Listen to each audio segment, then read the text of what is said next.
Class 12। बेटा आज हम डिटर्मिनेंट का जो आगे पढ़ेंगे उससे पहले आपको फर्स्ट वीडियो की डिटर्मिनेंट कैसे एक्सपेंड करते हैं वो सीख लेना। ओके, अब देखिए जो हमने एक्सपेंड किया था डिटर्मिनेंट, उससे जो रिजल्ट सामने आए हैं दो, वो मैंने यहाँ लिखे हुए हैं। वो रिजल्ट्स बताती हूँ मैं क्या है। उसके बाद हम पढ़ेंगे प्रॉपर्टीज ऑफ डिटर्मिनेंट। ओके, ये बहुत ही इम्पोर्टेंट है और ये सारी जो रिजल्ट्स और प्रॉपर्टीज हैं ये आपको नोटबुक में लिखनी है। ओके, अब देखिए पहला जो दो रिजल्ट हैं, बात कर रही हूँ मैं एक्सपेंडेशन से रिलेट। फर्स्ट है डिटर्मिनेंट कैन बी एक्सप्रेस्ड। एक जो डिटर्मिनेंट है उसकी हम जो वैल्यू निकालते हैं वो वैल्यू मैंने आपको निकालना सिखाई है। as the sum of the product of elements of any row or column with their corresponding cofactors। जो वैल्यू हम डिटर्मिनेंट की निकालते हैं वो किसका सम होता है? प्रोडक्ट ऑफ एनी रो और कॉलम, कोई भी रो ले लेते हैं कॉलम, और उसके साथ किसका प्रोडक्ट हो रहा होता है? उसी रो के कोफैक्टर्स का। ठीक है, वो आपकी डिटर्मिनेंट वैल्यू आती है। ओके, तो डिटर्मिनेंट ए, जैसे मैंने ये लिया हुआ है मैट्रिक्स, ठीक है, उसका मैंने डिटर्मिनेंट ए निकाला, तो इसको मैंने एक्सपेंड अलोंग R1 किया, तो A11, A12, A13। ओके, इसके पीछे मैंने जो ये लिखे हैं डिटर्मिनेंट, ये प्लस का, क्योंकि 11 प्लस है और ये 12 ऑड है, ये माइनस का, तो ये जो मैंने लिखे हैं ये है इसके कोफैक्टर्स। ये क्या है? इसके कोफैक्टर्स। देखो ये वाला कोफैक्टर है पहला A11। A11 का मतलब है cofactor of A11, cofactor of A11। तो कोफैक्टर्स क्या है, माइनस क्या है, लास्ट वीडियो में मैंने बता दिया है, तो पहले आप वो देखोगे, उसके बाद ही ये आपको समझ आएगी बात। ये A11। अब जो A12 है वो कोफैक्टर किसका होता है? 12 एलिमेंट का। तो जैसे मैं A11 का कोफैक्टर निकालूं तो -1 की पावर i प्लस जे, और यहाँ हम लिख देते हैं माइनर। ठीक है, इसी तरह इसमें करते हैं 1 + 2 और यहाँ माइनर लिख देते हैं। ये कोफैक्टर है 12 का, ये कोफैक्टर है 13 का, तो ये A11 ये मैंने लिखा भी हुआ है यहाँ पे। A11 कोफैक्टर है -1 की पावर i प्लस जे, यानी जो पोजीशन है वो, और माइनर। ठीक है, तो यहाँ पे आपने देखा कि 12 जो ऑड है ये, तो ये क्या कोफैक्टर किस में आता है? माइनस में। तो देखो ये वाला माइनस में है और ये प्लस में है। ओके, तो ये जो होती है वैल्यूज, ये होती है कोफैक्टर्स। ओके, तो कोफैक्टर उसी के करस्पॉन्डिंग लोगे जो आपने रो ली है। यहाँ रो मैंने 1 ली है तो कोफैक्टर भी रो 1 के ही लिए। ओके, वही डिटर्मिनेंट की वैल्यू होगी। ये मैंने थोड़ा सिंबॉलिकली लिख दिया। अच्छा, डिटर्मिनेंट ए को आप डेल्टा से भी रिप्रेजेंट कर सकते हैं। डेल्टा है determinant A. Sum of all बताया था मैंने, sum of product of elements with their cofactors. ठीक है, तो आप एक्सपेंड अलोंग रो करो या कॉलम करो, वैल्यू क्या आती है? सेम। तो ये रो के अलोंग लिखा है, ये कॉलम के अलोंग। मैंने एक एग्जांपल लिया हुआ है, ये एक मैट्रिक्स है, इसकी डिटर्मिनेंट वैल्यू निकालूं, मैं इसको एक्सपेंड अलोंग R1 करती हूँ, तो A11, A12, A13 लिखूंगी। उसके पीछे उसके क्या लिखूंगी? कोफैक्टर, जैसे ये बताया मैंने। ओके, तो A11 पहला कोफैक्टर पहले एलिमेंट का, तो उसके अलोंग रो कॉलम एलिमिनेट करके डिटर्मिनेंट बनाऊंगी ये। ओके, ये प्लस का ही रहेगा, 11 है। A12 कोफैक्टर किसका होगा? माइनस का। A12 कोफैक्टर किसका होगा? माइनस का। ठीक है, तो 12 के अलोंग ये -3 -1 2 1 3 बचा। ओके, और ये इसका A13 का कोफैक्टर। कोफैक्टर कैसे निकालते हैं मैंने आपको फिर बता रही हूँ, आपको पहली वीडियो देखनी ही पड़ेगी, उसके बाद ही आपको ये कोफैक्टर निकालने आएंगे। ये सॉल्व कर दिया तो जो ये वैल्यू आई डिटर्मिनेंट की आ गई आपकी 40। ओके, तो कोई भी determinant as a sum of product of any row elements of any row with their cofactors. Okay, तो इसी तरीके से यदि मैं एक्सपेंड अलोंग R2 करती हूँ तो R2 के ही ये एलिमेंट होंगे, तो पीछे जो कोफैक्टर्स हैं वो भी R2 के ही होने चाहिए, वही डिटर्मिनेंट की वैल्यू शो करेंगे। यदि मैं R3 के अलोंग करती हूँ तो R3 ये रो लिख ली है मैंने, और R3 के ही पीछे क्या प्रोडक्ट की है, कोफैक्टर्स। ओके, इसी तरीके से आप एक्सपेंड अलोंग कॉलम से करते हो C1 C2 C3, तो उसमें भी उसी के ही कोफैक्टर लेने हैं। ओके, उसी कॉलम के पर्टिकुलर। तो ये तो है पहला रिजल्ट, ठीक है। दूसरा ये है, ये रिजल्ट जो दूसरा लिखा हुआ है इसमें ये बात लिखी है कि यदि आप एक्सपेंड अलोंग R1 कर रहे हो, ओके, तो आपके एलिमेंट्स ये आएंगे पहले A11 A12 A13, और लेकिन उसके पीछे जो कोफैक्टर्स हैं वो आप किसी दूसरी रो के ले रहे हो, तो हमेशा उस डिटर्मिनेंट की वैल्यू 0 आएगी। ओके, तो यही चीज यहाँ पे लिखी हुई है, sum of the product of elements any row और column with the cofactor of corresponding elements of same other row or column is always 0। तो यदि मैं एलिमेंट्स का दूसरे कोफैक्टर, दूसरे रो के कोफैक्टर से मल्टीप्लाई करूंगी तो उनका सम हमेशा 0 आएगा। इसी तरह मैं कॉलम में ये करूं तो उसका रिजल्ट भी 0 आएगा। ओके, तो यदि मान लो एक और रिजल्ट लिखा है मैंने, यहाँ सेकेंड रो ले लिया लेकिन कोफैक्टर थर्ड रो के ले लिए, यहाँ तो सेकंड रो है और कोफैक्टर किसके हैं, थर्ड रो के, तो रिजल्ट क्या आएगा, 0। ओके, और वैल्यू ऑफ डिटर्मिनेंट ऑलवेज कब आती है, जब जो रो आप लेते हो, कंसीडर करते हो, जिसके भी अलोंग एक्सपेंड करते हो उसी के अलोंग कोफैक्टर लिखो तो वैल्यू ऑफ डिटर्मिनेंट आएगी, अदरवाइज रिजल्ट हमेशा क्या आएगा, 0 आएगा। ओके, ये चीज मैंने एग्जांपल लेके शो की हुई है, यही एग्जांपल है। इसकी डिटर्मिनेंट वैल्यू कितनी है, 40। इसको मैंने किसके अलोंग एक्सपेंड किया था, R1 के अलोंग। अब देखो इसको भी मैं R1 के अलोंग तो एक्सपेंड कर रही हूँ 1 2 3, देखो 1 2 3, लेकिन जो पीछे इसकी कोफैक्टर लिखे हुए हैं मैंने, ये देखो ये वाला रिजल्ट लिया हुआ है मैंने, पीछे जो ये कोफैक्टर्स लिखे हुए हैं ये वाले, ये मैंने लिखे हैं सेकंड रो के। किसके लिखे हैं, सेकंड रो के। तो ये सेकंड रो के कोफैक्टर लिखे, इसको सॉल्व किया तो रिजल्ट क्या आएगा, 0। ये देखो, देखिए properties of determinant. Okay, these are very very important. ये सारी प्रॉपर्टीज आपको नोट करनी है नोटबुक में, क्योंकि इनसे रिलेट छोटे छोटे एक एक दो दो नंबर के क्वेश्चंस पूछे जाते हैं, ठीक है। और इन्हीं प्रॉपर्टीज का यूज करके ही हम आगे क्वेश्चंस कर पाएंगे डिटर्मिनेंट के, ठीक है। ये मैंने यहाँ पहले से लिखी हुई है, यदि मैं आपके सामने लिखती और एक्सप्लेन भी करती साथ साथ तो वीडियो बहुत बड़ी हो जाती। ओके, देखिए first property, if each element in a row and column is 0 then value of determinant is always 0।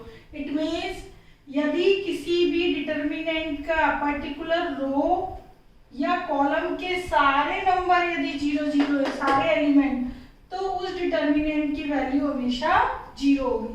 जैसे इसमें रो 1 के सारे एलिमेंट 0 है तो आप डायरेक्ट लिख दोगे ये डिटर्मिनेंट की वैल्यू 0, एक्सपेंड करने की जरूरत नहीं है। सिमिलरली इसमें देखो कॉलम 2 के सारे एलिमेंट 0 है तो 0, तो रो में हो या कॉलम में नंबर 0 0 है तो determinant value always 0।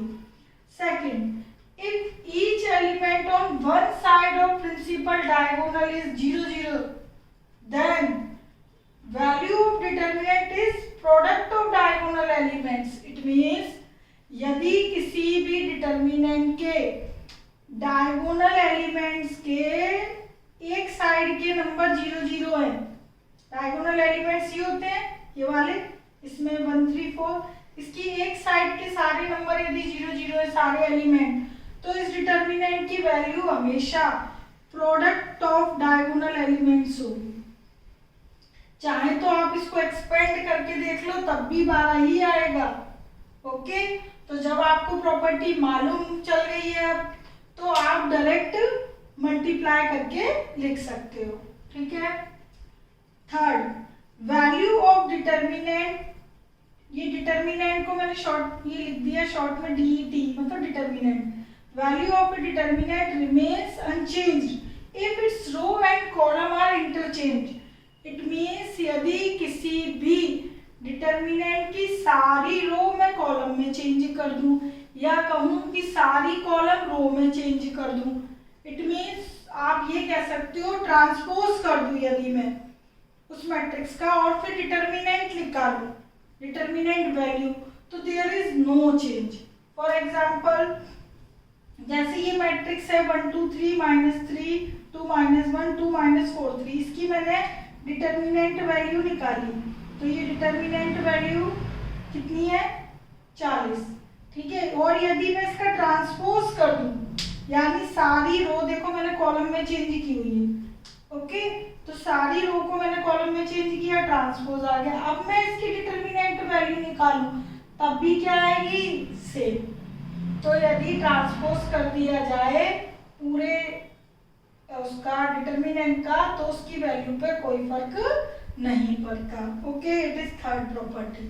Fourth, if any two row of or column, if any two rows or columns of determinant are interchange, यदि पर्टिकुलर दो रो या दो कॉलम, दो रो या दो कॉलम को इंटरचेंज कर दिया जाए तो value of determinant is change only by minus sign. ठीक है, वैल्यू चेंज होगी केवल माइनस साइन के साथ, अदरवाइज नो चेंज। देखिए जैसे ये एक हमने डिटर्मिनेंट लिया, यही वाला ले लिया है 1 2 3 है, इसकी डिटर्मिनेंट वैल्यू कितनी है 40। ओके, यदि मैं इंटरचेंज करूं R1 और R2 को, यानी पहली रो और पहली सेकंड रो, फर्स्ट रो और सेकंड रो को इंटरचेंज कर रही हूँ, इसको ऊपर इसको नीचे ये कर दिया, तो ये वाला तो जो चेंज है ये डिटर्मिनेंट, ये R1 और R2 इंटरचेंज है, तो मैं R1 और R2 इंटरचेंज करूं, ये इंटरचेंज का साइन है, या कॉलम में चेंज करूं C1 C2, ये मैंने इधर कर दिया, ये इधर कॉलम चेंज कर दिया, तो रो चेंज करूं दो या दो कोई कॉलम, तो उसकी जो डिटर्मिनेंट वैल्यू है वो केवल माइनस साइन के साथ बदलेगी और कुछ भी नहीं होगा। ये 40 है तो ये -40। ओके, सपोज करो ये -40 होता तो ये +40 आ जाता। ओके, अपोजिट साइन आ जाएंगे। तो आप कोई भी दो रो या दो कॉलम चेंज करोगे तभी ऐसा होगा। ठीक है, R2 को R3 से कर दो, एक बार चेंज किया एक माइनस, और चेंज करोगे एक और माइनस, तो जितनी बार चेंज करते जाओगे उतने माइनस साइन अप्लाई होते जाएंगे। ठीक है, तो चेंज करने से साइन में चेंज आता है। अच्छा, fifth, if two parallel lines, दो पैरेलल लाइंस यानी कि दो रो या दो column of determinant are identical, दो रो या दो कॉलम आइडेंटिकल हो, इट मीन्स जो एलिमेंट्स हैं बिल्कुल सेम हो, तो उस डिटर्मिनेंट की वैल्यू 0 होती है।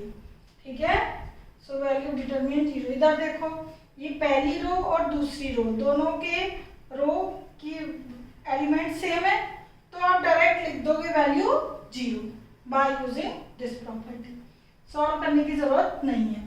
Here R1 R2 are identical, it means same elements।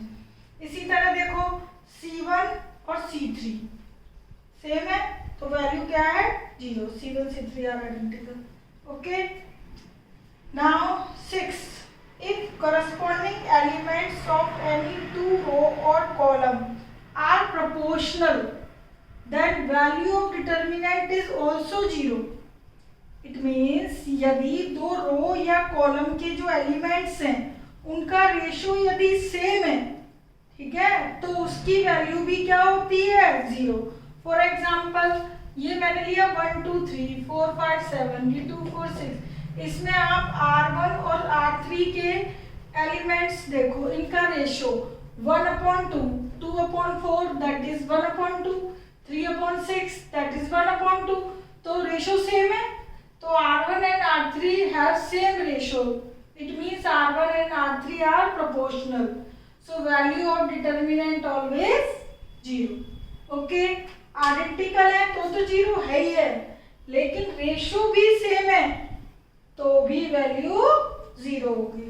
Okay, now 7, if each element of any one row, कोई भी एक रो या एक कॉलम के हर एक एलिमेंट में यदि मल्टीप्लाई कर दूं मैं किसी एक नंबर से, किसी भी एक स्केलर से, ठीक है, सेम नंबर से, पर्टिकुलर रो या कॉलम में, किसी एक रो या कॉलम में एक सेम नंबर से मल्टीप्लाई कर दूं, then value of determinant is k times the original determinant.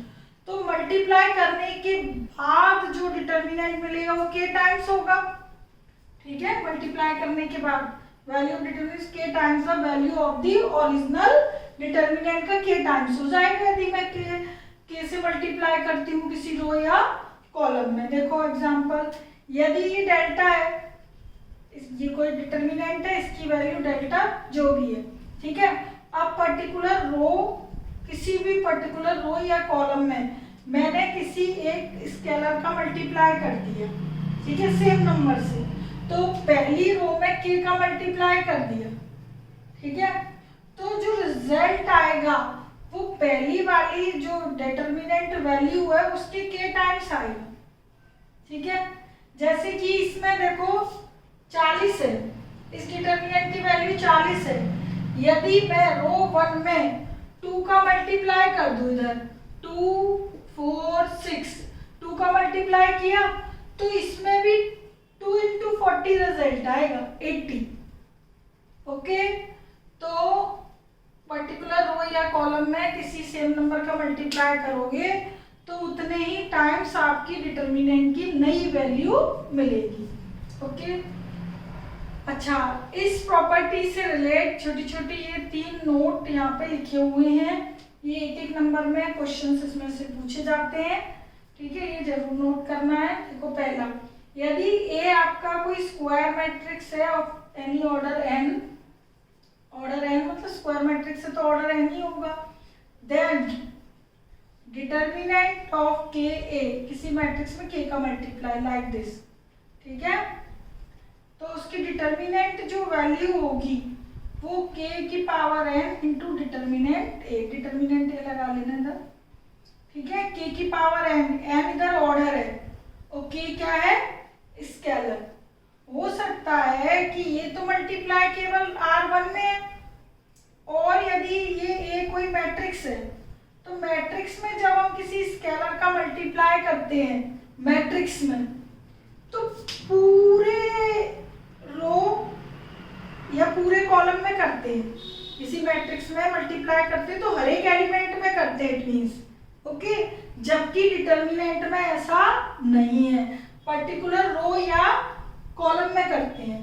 तो इस प्रॉपर्टी में ये कहा गया है कि यदि आपके पास एक कोई स्क्वायर मैट्रिक्स है और उसमें किसी स्केलर k का मल्टीप्लाई कर दिया, ए मैट्रिक्स है, 2 का मल्टीप्लाई कर दिया, 2a आ गया, तो उसकी डिटर्मिनेंट वैल्यू 2a की determinant value is equal to क्या होगा, k की पावर n, 2a का किया है तो 2 की पावर n, n मतलब ऑर्डर a कितना भी हो, ठीक है, is equal to determinant a के बराबर होगी, ये प्रॉपर्टी होगी।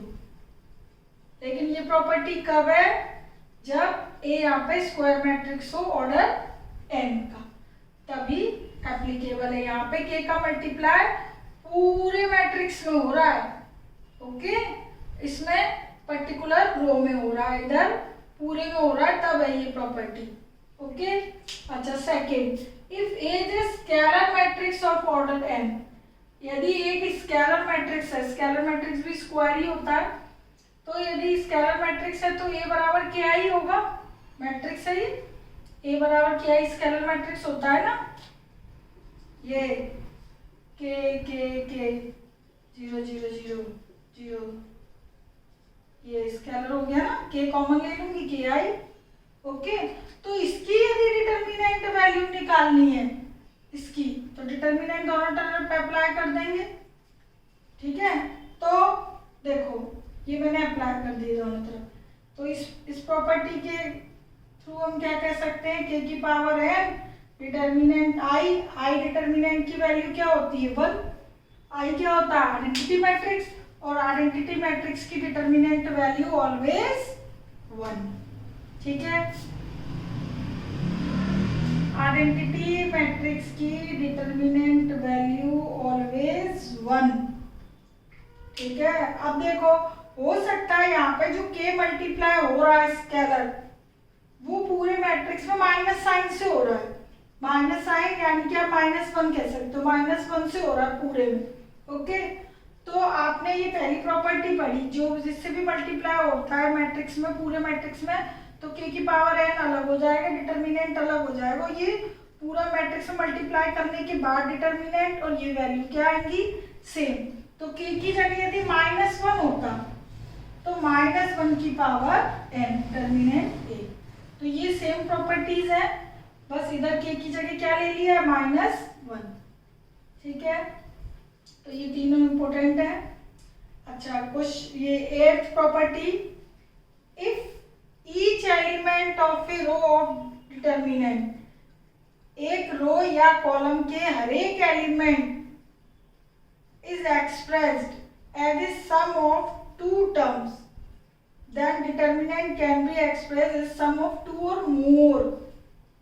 ठीक है, डिटर्मिनेंट इट मीन्स किसी पर्टिकुलर रो या कॉलम में यदि उसके हर एक एलिमेंट में 2 या 2 से ज्यादा टर्म है, 2 या 2 से ज्यादा टर्म है, तो उस डिटर्मिनेंट को हम 2 और 2 से ज्यादा डिटर्मिनेंट्स में एक्सप्रेस कर सकते हैं।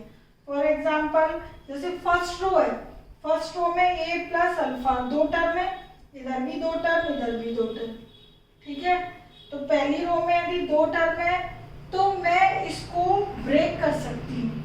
ठीक है, 2 और 2 से ज्यादा टर्म होती तो ज्यादा टर्म में डिटर्मिनेंट ब्रेक हो जाता, तो ये डिटर्मिनेंट को मैं 2 में ब्रेक कर सकती हूँ। देखो इधर पहली टर्म में ए बी सी, दूसरी टर्म में plus alpha plus beta plus gamma, तो मैं प्लस लगा के जो पहली रो है उसका पहला टर्म इधर लिख दिया, दूसरा टर्म इधर लिख दिया, तो सेकंड और थर्ड रो है वो एज इट इज रहेंगी दोनों जगह, इस वाले डिटर्मिनेंट में भी और इस डिटर्मिनेंट में भी।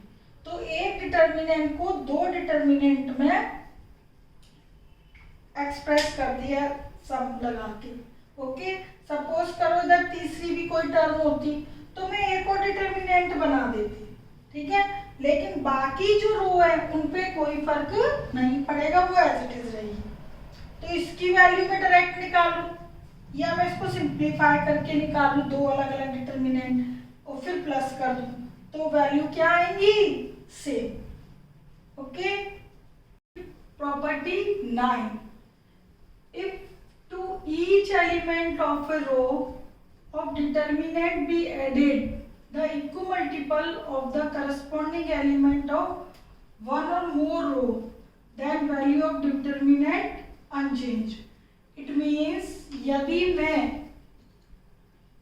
किसी भी पर्टिकुलर रो को किसी अदर रो से ऐड करूं और क्या करके एक कोई इक्व मल्टीपल मतलब किसी एक स्केलर से मल्टीप्लाई कर दूं। R1 में मैंने k का R1 में ऐड किया R3 को, लेकिन k का मल्टीप्लाई करने के बाद R1 है आपकी ABC और R3 है UVW R3 के हर एक एलिमेंट में मैं k का मल्टीप्लाई करके इसको ऐड करूं। ओके, तो A plus KU, B plus KB, C plus KW, यही आएगा ये। तो इसकी वैल्यू और इस डिटर्मिनेंट की वैल्यू क्या होगी सेम होगी। ओके, इस रिजल्ट को हम ऐसे लिखते हैं, ये रिजल्ट जो लिखा जाता है एलिमेंट्री रो ऑपरेशन में मैं भी आपको बताती हूँ। R1 में मैंने क्या किया, R1 ऐड किया किससे, के R3 से, R3 में k का मल्टीप्लाई करके ऐड कर दिया, ये चेंज हो गया R1 में। ओके, ये चेंज है कि किस में चेंज किया है। ओके, तो ये वैल्यू और ये वैल्यू दोनों क्या रहेंगी सेम रहेंगी, इट मीन्स आप किसी भी पर्टिकुलर दो रो या कॉलम को ऐड कर सकते हो पर्टिकुलर किसी स्केलर का मल्टीप्लाई करने के बाद भी। आपस में दो तो सिंपल भी ऐड कर सकते हो कि भाई मैंने कर दिया R1 प्लस R3, सिंपल भी कर सकते हैं। और यदि मुझे R1 प्लस R3 ऐड करना है लेकिन किसी पर्टिकुलर नंबर का मल्टीप्लाई करने के बाद अपने डिटर्मिनेंट को इजी बनाना है या किसी में भी यूज करना है, क्वेश्चंस में हम करेंगे, इसमें भी यूज करेंगे, तो हम ये ऑपरेशन लगा सकते हैं। इट मींस ये चेंज कर दे तो उस डिटर्मिनेंट पे कोई फर्क नहीं पड़ेगा। ओके, तो ये जो हमने रो में किया है ये चीज हम कॉलम में भी कर सकते हैं। जैसे सपोज करो ये कॉलम है AXU और इसमें कॉलम C2 C1 कॉलम में ऐड कर दिया KC2, तो मैं क्या करूंगी कि भाई C1 में चेंज किया है, क्या C1 में ऐड किया है K का मल्टीप्लाई करके C2 में, तो K का मल्टीप्लाई करके C2 को ऐड कर दो तो क्या आएगा A plus KB, X plus KY, U plus KB, और बाकी जो नंबर है, बाकी जो कॉलम है वो एज इट इज रहेंगे। तो मैं कॉलम में भी ये चीज कर सकती हूँ और रो में भी, तो डिटर्मिनेंट पे कोई फर्क नहीं पड़ेगा। ओके, तो ये थी आपकी 9th प्रॉपर्टी। अब देखिए लास्ट है आपकी, यदि A और B दो स्क्वायर मैट्रिक्स हैं, A और B दो स्क्वायर मैट्रिक्स हैं सेम ऑर्डर के, तो determinant of A into B is equal to determinant of A into determinant of B। It means यदि आपके पास दो मैट्रिक्स है, A B का मल्टीप्लाई कर लिया आपने, जैसे आपने मैट्रिक्स मल्टीप्लिकेशन में सीखा था, मल्टीप्लाई करने के बाद उस मैट्रिक्स का डिटर्मिनेंट वैल्यू 1 निकाल ली, LHS आ गया। इसी तरह A और B जो दो मैट्रिक्स अलग अलग है उनकी अलग अलग डिटर्मिनेंट वैल्यू निकाल के मल्टीप्लाई करो वो दो, तो ये दोनों रिजल्ट्स क्या आएंगे, सेम आएंगे। और ये मल्टीप्लाई जो दो मैट्रिक्स का इधर हो रहा है उसी तरीके से मल्टीप्लाई करना है जैसे कि आपने 3rd चैप्टर मैट्रिक्स में किया है।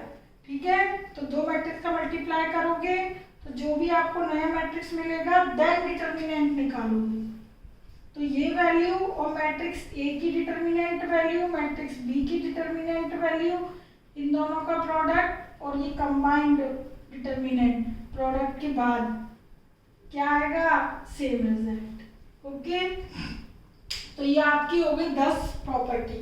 ठीक है, अच्छी तरीके से एक एक प्रॉपर्टी लिखना है और प्रैक्टिस करनी है, माइंड में रखनी है। क्यों? क्योंकि इन्हीं का ही अप्लाई कर करके हम क्वेश्चंस करेंगे। अब देखिए कुछ छोटे छोटे क्वेश्चंस आएंगे हमारे ज्योमेट्री से रिलेट, तो वो ज्योमेट्री से रिलेट जो क्वेश्चंस होते हैं हमारे वो एरिया ऑफ ट्राइंगल पे ही होते हैं मोस्टली, जो अभी हम डिटर्मिनेंट का जिसमें यूज कर पाएंगे। ठीक है, कोऑर्डिनेट ज्योमेट्री के जो भी क्वेश्चन होंगे उसमें डिटर्मिनेंट का किस तरीके से यूज है एप्लीकेशंस में वो देखो। पहला जो है कोऑर्डिनेट ज्योमेट्री का, एरिया ऑफ ट्राइंगल हम निकाल सकते हैं बाय यूजिंग डिटर्मिनेंट। कैसे? Area of triangle with vertex, 3 आपको वर्टेक्स गिवन है। ठीक है, लिखा है ना ये application of determinant to coordinate geometry, तो आपको 3 कोऑर्डिनेट्स दिए गए, इट मींस 3 वर्टेक्स दिए गए हैं। तो आप एरिया ऑफ ट्राइंगल कैसे निकालोगे, हाफ, तीनों वर्टेक्स लिख लिए मैंने, x1 y1 x2 y2 x3 y3, और लास्ट वाली जो कॉलम है ना वो 1 1 लिखोगे क्योंकि डिटर्मिनेंट का स्क्वायर होना, स्क्वायर मैट्रिक्स होना जरूरी है।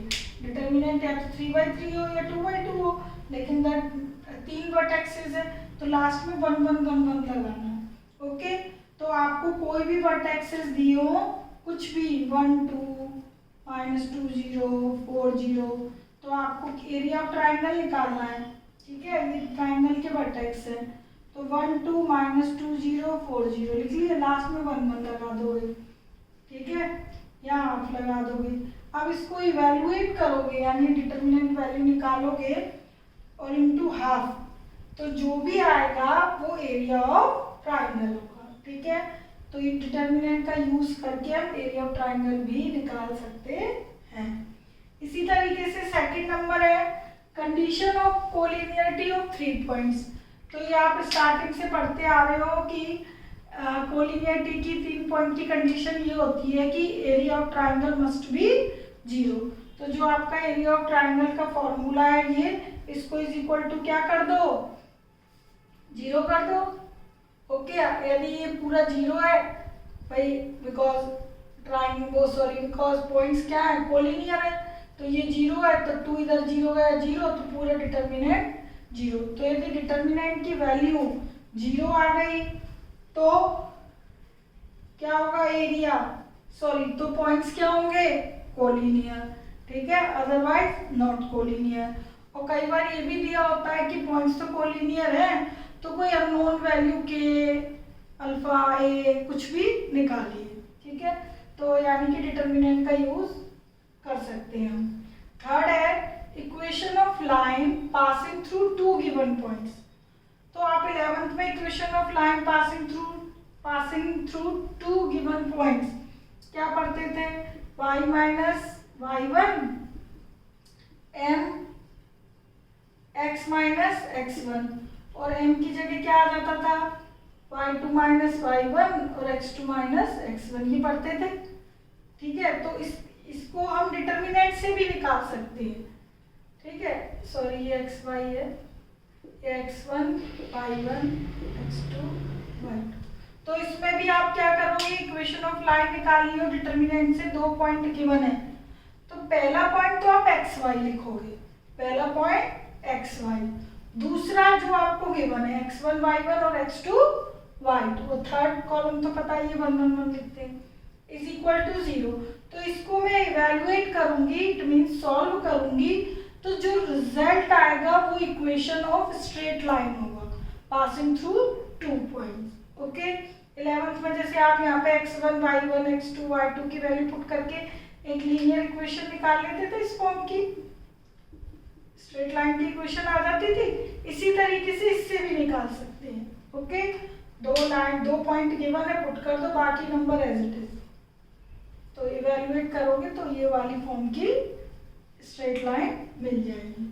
ओके, अच्छा, अब है आपका, देखिए singular and non singular matrix किसे कहते हैं, ठीक है। अब मैट्रिक्स डिटर्मिनेंट हमेशा फिक्स रहेगा, ये नहीं कि मैट्रिक्स चैप्टर हो गया तो अब डिटर्मिनेंट में नहीं आएगा, भाई मैट्रिक्स से ही तो डिटर्मिनेंट की वैल्यू इवैल्यूएट होती है। ओके, तो अब देखिए सिंगुलर और नॉन सिंगुलर मैट्रिक्स, यदि किसी मैट्रिक्स की डिटर्मिनेंट वैल्यू 0 आ जाए तो वो मैट्रिक्स सिंगुलर कहलाता है, ठीक है, अदरवाइज नॉन सिंगुलर। तो यही चीज लिखी है, let A be a square matrix, then A is called singular if and only if determinant is 0, otherwise A is said to be non singular। तो नॉन सिंगुलर कब होगा, जब determinant A not equal to 0 आ जाए, ठीक है, otherwise singular. यहाँ पे एक एग्जांपल ले लिया मैंने, स्क्वायर मैट्रिक्स कोई भी ले लो, 2x2 का 3x3 का ले लो, उसकी मैंने डिटर्मिनेंट वैल्यू निकाली, तो ये डिटर्मिनेंट वैल्यू आ गई 0, तो इट मींस ये जो मैट्रिक्स है ये सिंगुलर मैट्रिक्स है, और नॉट इक्वल टू 0 आता तो नॉन सिंगुलर मैट्रिक्स, सिंपल है। अब देखिए एलिमेंट्री ऑपरेशन, ठीक है, ऑपरेशंस बोलिए या ट्रांसफॉर्मेशन एक ही बात है, इन्हें एलिमेंट्री ट्रांसफॉर्मेशन, ई ट्रांसफॉर्मेशन भी कह सकते हो। ओके, तो इन एलिमेंट्री ऑपरेशन जो भी मैं बता रही हूँ ये, और जो प्रॉपर्टीज 10 करवाई हैं, ठीक है, इन सब का यूज करके हम जो आगे एक्सरसाइज करेंगे, ओके, वो बहुत ही इंपॉर्टेंट है, इसलिए मैं बोल रही हूँ वो तभी कर पाओगे जब आप ये प्रॉपर्टीज और एलिमेंट्री ऑपरेशंस अच्छी तरह से समझ लोगे। ओके, ये देखो, the following are 3 operations applied on the row और कॉलम। 3 मैंने यहाँ ऑपरेशन लिखे हैं, इनको आप रो पे अप्लाई कर सोगे या कॉलम पे, दोनों पे कर सकते हो। रो पे करोगे तो रो पे पूरा करोगे, ठीक है, कॉलम है तो कॉलम पे, किसी पे भी कर सकते हो। Are called elementary operation. पहला ऑपरेशन है इंटरचेंज ऑफ एनी 2 रो दो रो को आप इंटरचेंज कर सकते हो, ठीक है। एक प्रॉपर्टी में भी हमने दो रो इंटरचेंज किए थे, तो मैंने बताया था माइनस साइन का वो आ जाता है अंतर। तो ये इंटरचेंज जो हम करेंगे, हमें जरूरत पड़ी जिस भी मैट्रिक्स या डिटर्मिनेंट के क्वेश्चंस में, तो हम डिनोट कैसे करेंगे। तो देखो आर आई इंटरचेंज जे, मतलब I row, I th row and J th row, interchange या कॉलम कुछ भी करो। अब जैसे ये देखो मैंने एक मैट्रिक्स लिया है 2 1 3 माइनस 2 1 3 2 4, इसमें मैंने अप्लाई किया R1 इंटरचेंज R3। ये इंटरचेंज का साइन है, ये कि R1 और R3 को इंटरचेंज कर दिया किसी भी मैट्रिक्स में, बोल रही हूँ डिटर्मिनेंट में चेंज करते तो माइनस साइन आ जाता है। तो R1 R3 इंटरचेंज किया, तो ये R1 है ये R3 है, इसको मैं ऊपर ले जाऊंगी, इसको नीचे, 3 2 4 को ऊपर ले गई और 2 1 3 को नीचे ले आई, तो एक नया मैट्रिक्स मिल जाएगा, ठीक है। तो हम मैट्रिक्सेस में एलिमेंट्री ऑपरेशन लगा सकते हैं, और इन ऑपरेशंस का यूज करके हम एक नया टॉपिक पढ़ेंगे आगे, इनवर्स ऑफ अ मैट्रिक्स। उस मैट्रिक्स का इनवर्स निकालना सीखेंगे, ठीक है। लेकिन ये ऑपरेशन डिटर्मिनेंट से भी कनेक्ट है और मैट्रिक्स से भी, ठीक है। तो इनका दोनों जगह यूज है, मैट्रिक्स में भी और डिटर्मिनेंट में भी, ओके। और ऑपरेशन इसी तरीके से लिखना है इंटरचेंज के लिए, चाहे वो मैट्रिक्स में यूज हो चाहे डिटर्मिनेंट में, ठीक है। तो वो अभी हम क्वेश्चंस करेंगे तो और चीजें क्लियर हो जाएंगी। Multiplying all elements of a रो और column by non zero scalar, यदि आप किसी भी पर्टिकुलर रो या कॉलम में किसी भी स्केलर का मल्टीप्लाई करना चाहते हो तो आप कर सकते हो। तो ये मैट्रिक्स ए मैंने लिया हुआ है, इसमें मैंने R1 में 2 का मल्टीप्लाई किया, ओके। तो R1 रो 1 में यदि 2 का मल्टीप्लाई की जरूरत है, हम देख लेते हैं हमें किस चीज की जरूरत है, किसका मल्टीप्लाई कर दे जिससे हमारा क्वेश्चन इजी हो जाए, तो वो हम अप्लाई कर सकते हैं। इसलिए पहले से ही ऑपरेशंस पढ़ाए जाते हैं कि पहले देख लो क्या क्या पॉसिबिलिटी है, तभी तो हम क्वेश्चन में अप्लाई करेंगे। तो यहाँ पे 2 का मल्टीप्लाई किया 2 का R1 में, तो ये 4 2 6 हो जाएंगे, देखो 4 2 6। तो मैट्रिक्स में यदि जरूरत है चेंज करने की तो वो हमने चेंज कर दिया, कर सकते हैं, ठीक है। तो इस ऑपरेशन को कैसे लिखोगे, RIKRI, मतलब उसी रो में कोई भी रो हो के कोई भी स्केलर, जैसे R1 में किसका मल्टीप्लाई किया 2 का, ठीक है। तो ये ऑपरेशन भी हम अप्लाई कर सकते हैं। ये इंटरचेंज का हो गया कि आपस में दो रो कॉलम इंटरचेंज, ये है कि पर्टिकुलर रो या कॉलम में किसी भी स्केलर का अकॉर्डिंग टू क्वेश्चन, मतलब जैसी हमें जरूरत है अकॉर्डिंग टू रिक्वायरमेंट हम स्केलर का मल्टीप्लाई कर पाएंगे। थर्ड, एडिंग टू, थर्ड में क्या है, जैसे कि मुझे दो रो या दो कॉलम ऐड करना है, दो रो या दो कॉलम, ठीक है। मुझे ऐड करके पता चल रहा है कि मैं यदि R1 को R3 से ऐड कर दूं तो मेरी जो R1 है वो बहुत सिंपल हो जाएगी, ठीक है। तो हम ये ऑपरेशन लगा सकते हैं, ठीक है। पर्टिकुलर दो रो या कॉलम को ऐड कर सकते हैं, ओके। अब देखो R1 प्लस R2 कर सकती हूँ, R1 plus R3, R2 plus R3 भी कर सकती हूँ, सिंपल एडिशन भी कर सकते हैं। अब यदि मुझे ये जरूरत है कि R2 में मैं R1 ऐड कर दूं, ये सॉरी मैट्रिक्स मैंने यही वाला लिया हुआ है, यही R2 में R1 को मैं ऐड कर दूं, लेकिन 2 के मल्टीप्लाई के बाद ये सिंपल ऐड करूंगी तो क्या आएगा 1 3 और ये 4 हो जाएगा, ठीक है। अब मैंने बोला कि यदि मैं R2 में ये R1 ऐड करूं लेकिन कोई स्केलर का मल्टीप्लाई करने के बाद तो वो भी हम कर सकते हैं। तो adding to the elements of row corresponding elements of other row multiply by any scalar, इस तरीके से डिनोट करेंगे। आर मतलब कोई भी रो, उसी रो में दूसरी रो का मल्टीप्लाई करोगे, ऐड करोगे, लेकिन स्केलर का मल्टीप्लाई करने के बाद। तो इस वाले मैट्रिक्स में R2 में मैंने 3 का मल्टीप्लाई किया R1 में, फिर ऐड किया, ठीक है। तो 3 का मल्टीप्लाई किया इधर पहली रो में, 3 2 जा 6, 6 माइनस 1 5, 3 में से 2 गया 1, नहीं 3 और 2 5। अब ये 3 किया, 3 9 और 1 10, ठीक है। यानी रो 1 में 3 का पहले मैंने मल्टीप्लाई कर दिया, उसके बाद R2 में ऐड कर दिया। तो हमें यदि किसी स्केलर का मल्टीप्लाई करने के बाद ऐड करना है तो हम वो भी कर सकते हैं। तो ये 3 टाइप के जो ऑपरेशन है रो में भी लगा सकते हैं और कॉलम में भी। अब हाँ, ऐसे नहीं कर सकते आप, मान लो रो में आपने ऑपरेशन लगाया तो पूरी जगह पे रो ही चलेगी आपकी, ठीक है। रो ऐसे नहीं कर सकते, ये गलत है कि रो 1 है, रो 1 में ऑपरेशन कर रहे हो, यहाँ लिख दिया आपने या तो रो, यहाँ लिख दिया कॉलम, तो ये रॉन्ग है। ओके, ये एप्लीकेबल नहीं है। रो है तो पूरा ऑपरेशन रो में चलेगा, कॉलम है तो पूरा ऑपरेशन कॉलम में चलेगा, ठीक है। अब इतनी सारी चीजें आपने पढ़ ली, ठीक है। इसको अच्छी तरह नोट कर लेना सारा, ठीक। अब इन पर जो क्वेश्चंस हैं वो कैसे होंगे, तो वो क्वेश्चंस हम करेंगे नेक्स्ट लेक्चर में। Okay, take care, bye.